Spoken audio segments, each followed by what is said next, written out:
Muchas gracias, señor ministro. Señor Hernando, le llamo al orden por primera vez.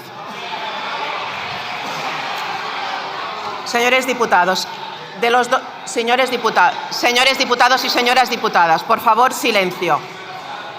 Silencio. No puede ser, señor Hernando, de forma repetitiva interrumpir las preguntas. No puede ser, señor Hernando. Por favor, compórtese. Han pasado 3 meses ya de la tragedia de Adamuz y cada día que pasa está usted más cercado por sus mentiras y por su negligente gestión. ¿Cuándo piensa asumir su responsabilidad y dimitir? Fallos humanos están siempre al final de un accidente de estas características. Claro, sí. El de Angrois fue un fallo humano del maquinista y hasta la última sentencia de la Audiencia Provincial de Coruña también fue un fallo del director de seguridad de Adif, que simplemente con una baliza que evitara el exceso de velocidad habría evitado el accidente. Esperen ustedes a la conclusión de las investigaciones y entonces a partir de ahí podremos sacar conclusiones, no antes. Muchas gracias. Asumir su responsabilidad intenta taparla con mentiras. Se lo dije y se lo repito, es usted Óscar Miente. Ha ido incluso a la jueza, retirando tramos de vía sin su autorización y saltándose los precintos de la Guardia Civil para manipular pruebas con nocturnidad. A lo mejor aquella noche los servicios de emergencias de Andalucía ni siquiera tendrían que haber actuado. Dimita, si le queda algo de decencia o de ética. Aunque no lo hará porque ni a usted ni al señor Sánchez, que le mantiene en el escaño y en el ministerio, saben lo que significan esas palabras. Señora presidenta, creí que me iba usted a llamar el Orbán del Pisuerga también. Mire, le voy a leer el comunicado emitido por las víctimas del accidente de Adamuz de la semana pasada, ya que hablamos de negligencias. No yo, no Óscar Puente, no el ministro Puente, como dicen algunos de sus corifeos mediáticos, las víctimas del accidente de Adamuz. Que esta parte ha tenido conocimiento de que el personal encargado de gestionar las llamadas de emergencia del 061 tuvo que atender el accidente ferroviario de Adamuz con papel y lápiz debido al bloqueo del sistema informático. Los hechos ocurrieron el 18 de enero cuando el personal del Centro Coordinador de Emergencias Sanitarias tuvo que gestionar las llamadas con teléfonos particulares de gestores y sin contacto con el Centro Coordinador 112 tras volver a fallar el sistema que se utiliza habitualmente. Las fuentes próximas al dispositivo de Adamuz aseguran públicamente que los datos sobre número y estado de víctimas se fueron añadiendo después de que la Guardia Civil llegara al Albia, 43 minutos después del accidente. Que es posible que esta gravísima falta de coordinación y asistencia inmediata de los medios sanitarios haya producido presuntamente provocar más víctimas, más heridos y de mayor gravedad. Quizá si los anteriores protocolos no hubieran fallado, la magnitud de las consecuencias del siniestro hubieran sido menores. Se irritan ustedes, no son mis palabras, son las de las víctimas. Y ahora le voy a hacer yo una pregunta. ¿Cuándo va a asumir el señor Moreno Bonilla, su consejero, y el Gobierno de Andalucía la responsabilidad que le corresponde, que es ni más ni menos que dar explicaciones urgentes a las víctimas de Adamuz en relación con esta gravísima negligencia? Como he hecho yo desde el primer día que ocurriera el accidente. Yo no le pido que dimita, solamente le pido una cosa muy sencilla: salga y responda a estas acusaciones. Muchas gracias. Mire, si usted hubiera hecho bien su trabajo, hoy no tendríamos que lamentar la muerte de 46 personas. Gobierno indecente, pero ahora también sabemos que es un gobierno negligente que han puesto en riesgo la vida y la seguridad de las personas. El Grupo Popular es sí el servicio ferroviario que presta Renfe y Adif está a la altura de los impuestos que pagan los españoles. Mire, en el año 2017, último año de gobierno del Partido Popular, se invirtieron en el ferrocarril en España 1.800 millones de euros. En el año 2025 se invirtieron 5.200. Por tanto, la cuenta de dónde están los impuestos de los españoles está muy clara. Lo que no está a la altura de los impuestos que pagan los españoles es, desde luego, el trabajo del Partido Popular y del Grupo Popular, que ni siquiera es capaz de establecer algún tipo de eslogan que no sea de saldo. ¿De quién fue la idea, señores del Partido Popular, de llamar Orbán del Sur al señor Pedro Sánchez? ¿Del mismo que dijo que la excepción ibérica era el timo ibérico? ¿Es que no tienen ustedes ni siquiera el más mínimo talento para justificar el sueldo que cobran cada mes? Mire, se ha hecho usted eco de todos los bulos y todos los chascarrillos que se publican en relación con el accidente de Adamuz. Cada día Son ustedes un partido profundamente irresponsable. En este país ha habido un accidente gobernando ustedes con 80 muertos en Angrois. Nunca, jamás se le exigió a la ministra Ana Pastor ninguna responsabilidad. Es más, ni siquiera se le exigió dar ningún tipo de explicación. Estamos esperando todavía que la señora Ana Pastor pasara por esta Cámara o por el Senado para dar explicaciones. Pero, en fin, esos son ustedes, señores del Partido Popular. Son ustedes un partido que se dedica al bullying político, mediático y judicial. Y así seguirán ustedes hasta la próxima derrota electoral. Muchas gracias.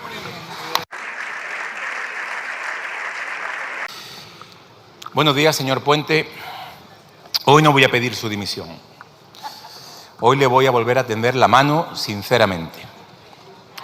¿Cuántos días, cuántas semanas, cuántos meses tienen que pasar para que su ministerio tome alguna medida que alivie la situación que vive la provincia de Málaga, los sectores productivos, por el corte del AVE directo a Madrid?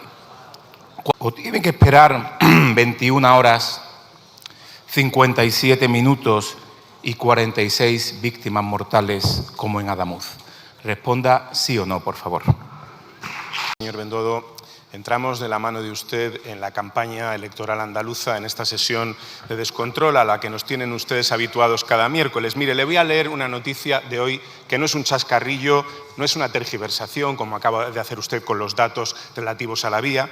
Mire, la Universidad de Sevilla reducirá grupos, cerrará facultades de tarde y prescindirá de profesores para recortar 16 millones de euros. Esto no es un bulo, estos son datos. Estos no son los 1.300 millones que ustedes dijeron que Málaga perdería como consecuencia de no tener AVE durante la Semana Santa. Si usted quiere hacer propuestas, empiece por ser serio, señor Bendodo. Muchas gracias.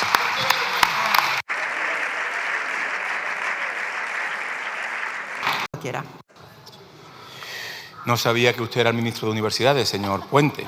En cualquier caso, mire, ayer lo dijeron también sus compañeros, parece que hemos hecho esta pregunta porque hay elecciones en Andalucía. No, el tren no lo hemos parado nosotros, no lo hemos cancelado nosotros, lo han dado ustedes. Y no ha dado soluciones alternativas. Mire, pero sobre todo, yo insisto en tenderle la mano porque usted no las ha atendido tan bien. Mire, un medio de derechas y ecuánime, de cabecera. El señor Puente reconoce el buen trabajo de Moreno Bonilla y agradece su labor ante la tragedia de Adamuz. Chapó, todo bien. Yo creo que esa es la actitud. Yo le agradezco el talante y que tienda usted la mano. Pero claro, ¿qué propuestas hace usted? Pues, por ejemplo, usted propone, como medida provisional, poner un puente aéreo Málaga-Madrid con los precios topados. Se olvida de que usted votó en contra del Real Decreto Ley que este Gobierno sometió a votación en este Parlamento, en el que se acordaba precisamente topar los precios de los transportes públicos en situaciones de emergencia. Sí, está muy bien que tienda usted la mano, pero estaría bien también un poquito más de coherencia. Mire, habla usted de que nosotros hemos cortado el tren. No, el tren, la línea Madrid-Málaga, a la altura en la provincia de Málaga, está cortada como consecuencia del colapso de un muro de contención. Exactamente igual que 30 carreteras andaluzas en este momento de titularidad autonómica o gestionadas por diputaciones provinciales gobernadas por el Partido Popular. Exactamente lo mismo. ¿Son ustedes los que han cortado las carreteras? No, las ha cortado la meteorología y ustedes todavía no han tenido suficientes medios, recursos o simplemente no han podido reponerlas y que hayan vuelto a funcionar. Por tanto, olvide usted de la demagogia. Y mire, el tema de la rotura de la vía, hay una comisión de transportes, hay una comisión ferroviaria, el presidente de Adif ha dado explicaciones este lunes, pero no es como ustedes lo están contando. La vía tiene una tensión y hay un medidor de Hitachi que detecta una caída de 0,45 voltios el día antes y de ahí se puede deducir que pudiera haber empezado la rotura. Dejen ustedes de hacer demagogia, permitan ustedes que siga la investigación y no jueguen ustedes con las víctimas como están ustedes haciendo en este momento. Si de verdad quiere usted acompañar el tono que le reconozco con el fondo, hagan ustedes propuestas serias y nosotros estaremos dispuestos a discutirlas y admitirlas si al lugar. Muchas gracias. Señor Bolaños, usted está acostumbrado a traspasar todos los límites. Este lunes, de hecho, ha traspasado los límites de cualquier demócrata. Usted ha atacado a un juez con nombres y apellidos. Usted se ha excusado diciendo que era una opinión personal, pero es que cuando un ministro del Gobierno de España da una rueda de prensa no da su opinión personal, da la opinión del Gobierno. Y el juez Peinado no es su problema, es su excusa. De hecho, ustedes le están utilizando para lanzar un mensaje a todos los jueces de este país. Si a alguien se le ocurre investigar al Gobierno, esto es lo que les va a pasar. Un linchamiento personal y profesional. Usted ha hecho todo lo que le ha pedido el señor Pedro Sánchez. Usted por Sánchez ha mentido, ha atacado a jueces, a fiscales, a magistrados, al Tribunal Supremo, ha intimidado al Consejo General del Poder Judicial por escrito. Señora Muñoz, usted me pide que yo vea una injusticia y que no haga nada para remediarlo, que me calle, que baje la cabeza. Eso ustedes que son de derechas, que conviven con naturalidad con la injusticia, lo podrán hacer, pero yo no. Yo voy a denunciar cualquier injusticia que vea. Y créame que no es un debate cómodo, porque los mismos que te dicen por la mañana una cosa, cuando tú por la tarde lo dices en público, te critican y te sacan un comunicado. Pero aún así lo voy a seguir haciendo. Y mire, usted sabe, permítame que me refiera a los criterios tanto de la Comisión Europea como del Consejo General del Poder Judicial. Usted sabe que, por supuesto, en nuestro Estado democrático, cualquier decisión judicial puede ser objeto de crítica, una crítica razonada y en el ejercicio del derecho a la libertad de expresión. Por tanto, criticar una resolución judicial con argumentos jurídicos no afecta a la independencia judicial. Recurrir una resolución injusta para que se corrija no afecta a la independencia judicial. Presentar una denuncia ante el Consejo General del Poder Judicial denunciando irregularidades de un juez no afecta a la independencia judicial. Pero le voy a decir lo que sí afecta. Destruir pruebas y hacer una trama criminal organizada para tapar las pruebas de la corrupción de un gobierno del Partido Popular.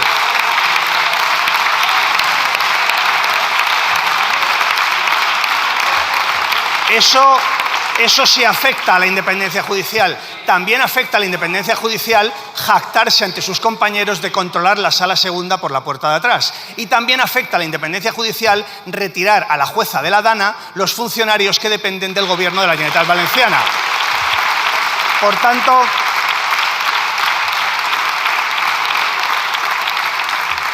tanto, señora Muñoz, ¿le ha merecido la pena esta pregunta? Gracias. De Justicia de la Unión Europea que ataca al máximo poder judicial de su país. Usted se ha convertido en un ministro que hubiera podido ser perfectamente ministro del señor Orbán. Ustedes se han convertido en todo aquello que dicen ustedes atacar. Sí, se ríen. Son ustedes un gobierno de corruptos, de incompetentes y de negligentes. Muchas gracias, señora presidenta. Hablando de Orbán, ustedes que fingen alegrarse de que pierda Orbán mientras negocian a escondidas con los amigos de Orbán para los gobiernos autonómicos en España.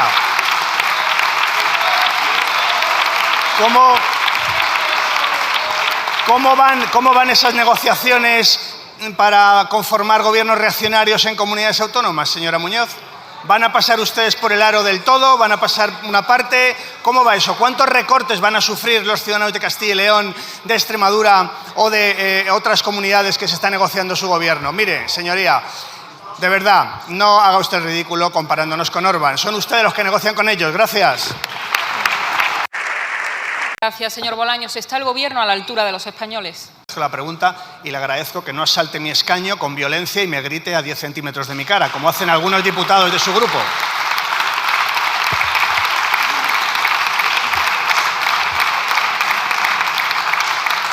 Gracias de verdad por no sobrepasar esos límites que ayer vimos en un espectáculo verdaderamente bochornoso de un diputado de su grupo parlamentario. Yo sé que esta ha sido una mala semana para Vox. Y cuando es una mala semana para Vox, porque pierde aliados europeos, pues es una buena semana para la Unión Europea y para España. Por tanto, claro que el Gobierno está a la altura de los españoles. Claro que lo está. Gracias.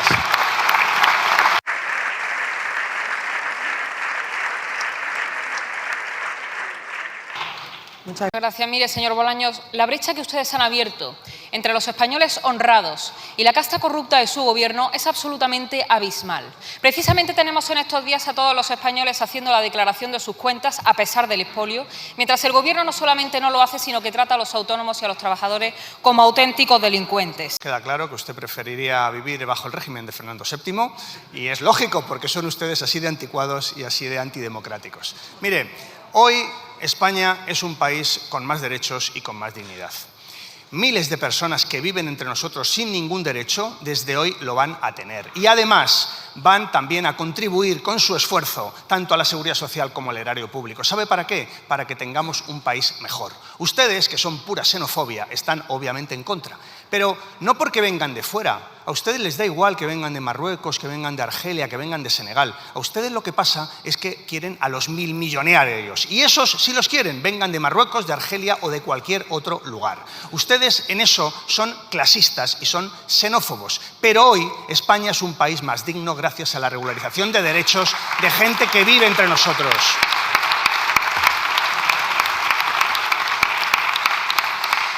Ustedes, que el domingo se llevaron un disgusto con la pérdida de las elecciones por parte de Orbán, uno tiene la duda de si pierde un aliado en Hungría o pierde un financiador de Vox, porque claro, ¿quién va a poner ahora el dinero para que se lo lleven ustedes crudo, señorías de Vox? ¿Quién lo va a poner? Y no lo digo yo, lo dicen sus compañeros, algunos sentados en esta bancada, que se lo están ustedes llevando crudo. Y por tanto, ante la propia declaración de los que entre ustedes conocen mejor que nadie la organización de Vox, yo le digo que igual el disgusto que se llevaron por Orbán no es tanto por perder un aliado, sino por perder un financiador. Porque Vox ya no es un proyecto político, es, como dicen sus compañeros, una empresa para gente que no ha trabajado en la vida, para llevárselo muerto. Gracias. Por empeñarse en despreciar la energía nuclear y por jugar a hacer experimentos con el sistema eléctrico español. Vaya despropósito, parecen ustedes la cueva de Alí Baba, señora Agesen. Usando sus palabras, creo que el señor Feijóo se refería a usted, precisamente a usted, cuando hablaba de más sensatez y menos brutalidad en tiempos como hoy, sinceramente. En todo caso, no le hace mucho caso, y lo que sí es verdad es que le da igual lo que ocurrió en el apagón. Porque aquí en esta Cámara, se ha dicho qué ocurrió, cuáles fueron las causas del apagón. Información contrastada, explicada, información repetidamente explicada en esta Cámara. Es más, se presentó en Consejo de Ministros, se presentó en rueda de prensa. Estuve aquí en una comisión con todos los portavoces y le recuerdo que estuvo usted en esa comisión. Parece ser que no quiso enterarse de absolutamente nada. Dice que se oculta la verdad. Y es falso. Este Gobierno nunca oculta la verdad. El informe, insisto, fue publicado tan solo 2 meses después y hemos visto cómo instituciones como la CNMC o como los expertos europeos han ratificado precisamente toda la información que incorporaba aquel informe. Desde luego, si algo demuestra que a ustedes les da igual lo que ocurrió el día del apagón y sus causas, es que cuando pusimos en esta Cámara un Real Decreto Ley para mejorar la resiliencia, ¿ustedes votaron? No. Señora Agesen, ándese con cuidado porque como Sánchez le vea citando a Feijóo, la manda de candidata a alguna comunidad autónoma. Admiten la verdad ni aunque la tengan delante. Es más, han tenido que pasar 2 meses de guerra, miles de víctimas, volatilidad de los precios energéticos, declaraciones con aniquilar una civilización para que ustedes empiecen a reaccionar. Afortunadamente, gracias a la política de este Gobierno, estamos mejor preparados ante la crisis que aflora. Aquí y ahora, otra vez, gracias a las políticas de este Gobierno, tenemos precios de electricidad más competitivos. Y ustedes, sin embargo, discurso, abrazando ultraderecha, ofreciendo acuerdos en contra del cambio climático. Dejen de mercadear y apoyen un pacto de Estado.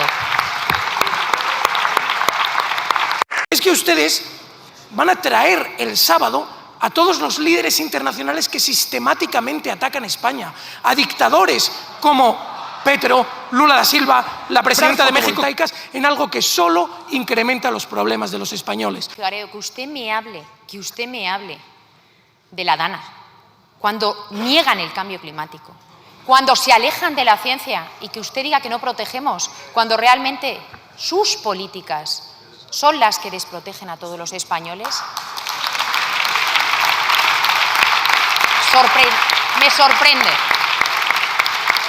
Lea informes científicos, infórmese mejor, porque la realidad es que lo que hace este Gobierno es trabajar para proteger frente a danas, frente a sequías, frente a inundaciones y también, insisto, trabajar con tolerancia cero contra la corrupción. Y así lo vamos a seguir haciendo. Y escuchándole hablar de política energética fallida, fanática, lo que también le puedo decir es algo muy importante. Es que usted vive una realidad paralela. porque lo que le molesta es que España destaque. Y se lo voy a demostrar. Ustedes califican de fracaso, de fanatismo, nuestra política energética, cuando el mundo lo reconoce como una política de éxito. Y mire, España se ha convertido en un modelo a seguir a la hora de gestionar esta crisis. No lo digo yo, lo dice el Financial Times. Mientras ya otros países europeos improvisan soluciones urgentes ante el alza de los precios de la energía, España recoge los frutos de su estrategia. No lo digo yo, lo dice Político. Gracias a las renovables, España está transformando su economía con precios competitivos de la electricidad, desviándolos de la vinculación al gas. Esto tampoco lo digo yo, lo dice The New York Times. ¿Son fanáticos también? ¿Realmente son fanáticos climáticos? Como este Gobierno, usted dice que somos fanáticos. Es más, no puedo discrepar más con ustedes y con su política. Nuestra política energética nos otorga seguridad, precios asequibles, precios competitivos para hogares y para todos los españoles. Porque sí, cada placa solar, aerogenerador, cada almacenamiento que se instala en España nos aleja de la dependencia de los barriles de petróleo. Y eso és patriotisme. Eso sí que és patriotisme. Ministre, enhorabona i benvingut. Sap que m'alegre personalment que estigui així.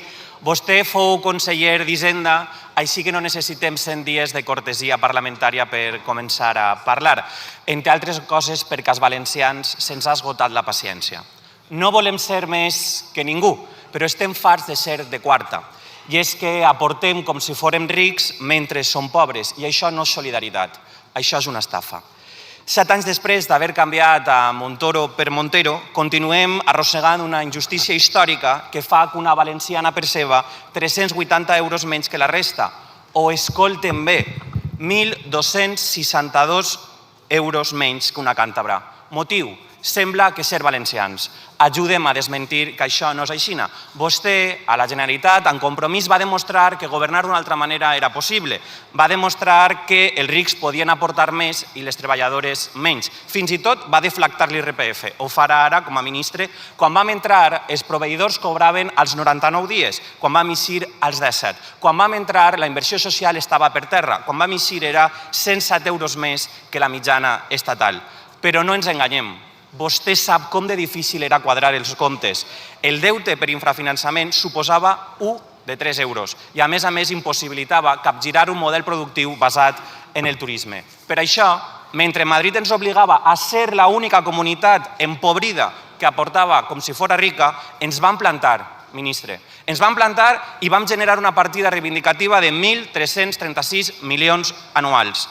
Ara, afortunadament, després d'anys d'incompliments tant del PP com del PSOE, tenim una proposta ferma de finançament autonòmic que capgira aquesta injustícia històrica, amb un increment de 3.369 milions. Malauradament, tenim un govern de la Generalitat covard, atrapat pels càlculs electorals del senyor Feijóo i l'autodi del senyor Mazón. Però sap què? Ho farem malgrat ells. Per això li pregunte, quan i com va acabar l'infrafinançament espanyol amb els valencians? Sumarà als 11.200 milions de condonació parcial el deute legítim? I, per cert, si hi ha pressupostos generals de l'Estat, les comarques d'Alacant seran ben tractades i deixaran de ser l'última en la cua d'inversió territorialitzada? I, per últim, donar una abraçada a les víctimes de la Dana que avui ens acompanyen. Moltes gràcies.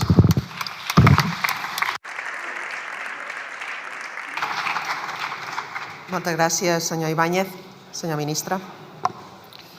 Moltes gràcies, presidenta, i gràcies, senyoria, per la benvinguda i el to de la seva pregunta i, per supost, sumar-me també a la benvinguda a les víctimes de la Dana.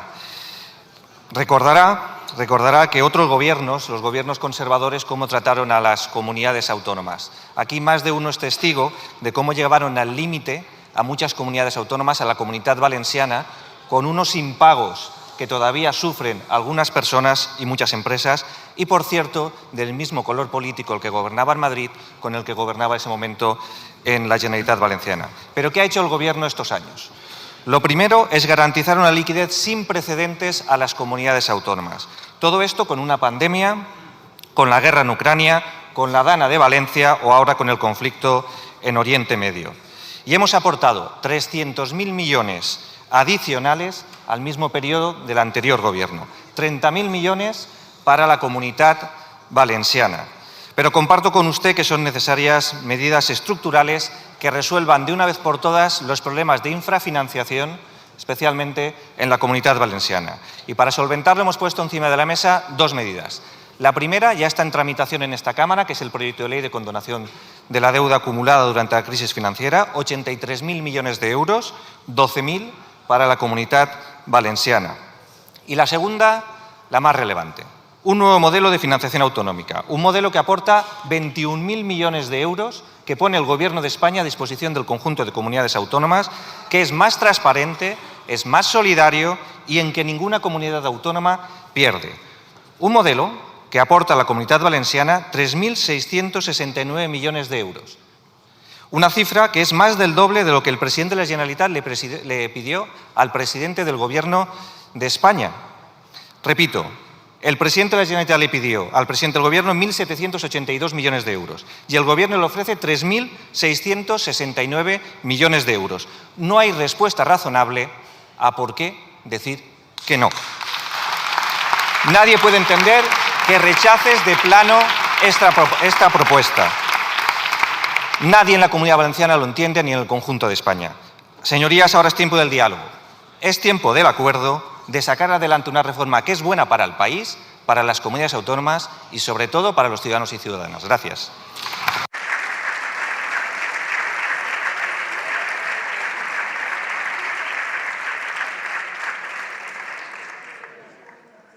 Muchas gracias, señor ministro. La siguiente pregunta se la formula el diputado don Óscar Matute García de Jalón, del Grupo Parlamentario Euskal Herria Bildu, que tiene la palabra cuando quiera. Muchas gracias, señora presidenta. Señor ministro, egunon, ongi etorria. El pasado 4 de abril, diferentes medios de comunicación se hicieron eco de un acuerdo o una iniciativa conjunta de España, Alemania, Italia, Portugal y Austria. Dicha iniciativa consistía en la solicitud a la Comisión Europea de la instauración con carácter permanente de un impuesto sobre beneficios extraordinarios a las empresas energéticas. Parece ser que el propósito era gravar los beneficios caídos del cielo a tenor de la invasión militar de Irán.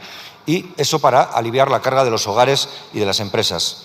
Todo en un contexto de crisis que no hace sino agravarse y que no hace sino prever que vaya a agravarse más con un aumento de precios escalonado y, desde luego, no imparable. En ese contexto le preguntamos a usted, señor ministro, si con independencia de lo que haga la Unión Europea está dispuesto el Gobierno a recuperar el impuesto a las energéticas aunque Europa no actúe. Muchas gracias, señor Matute. Señor ministro, cuando quiera. Gracias, presidenta. Gracias, señoría. Gracias por la pregunta y por también su exposición. Sabe que este Gobierno siempre ha defendido una tributación justa. Lo hemos hecho con el apoyo de esta Cámara, de muchos grupos parlamentarios de esta Cámara, con distintas figuras tributarias a lo largo de estos años. Y sabe usted, y bien decía, que España fue pionera en la Unión Europea en la aplicación nacional de un gravamen temporal a las energéticas con ingresos superiores a los 1.000 millones de euros en cada ejercicio, en este caso para el 2023 y para el 2024. Y también hemos traído a esta Cámara un Real Decreto Ley con este gravamen a las energéticas, tal y como nos comprometimos con diferentes grupos parlamentarios. Pero somos conscientes de las posiciones que cada formación tiene y de la dificultad que ello supone de aprobar esta iniciativa. Sin embargo, no nos hemos quedado cruzados de brazos, como usted bien ha dicho en su exposición, y hemos liderado una iniciativa conjunta a nivel europeo. Alemania, Italia, Austria, Portugal y nosotros hemos solicitado formalmente a la Comisión Europea la posibilidad de implantar un instrumento de solidaridad temporal para que las empresas energéticas contribuyan con los beneficios extraordinarios obtenidos en este contexto y alivien la carga a los consumidores y contribuyentes. Un instrumento común que permitiría lanzar un mensaje claro de unidad y de justicia fiscal sobre la distribución de la carga de las consecuencias de esta guerra. Gracias.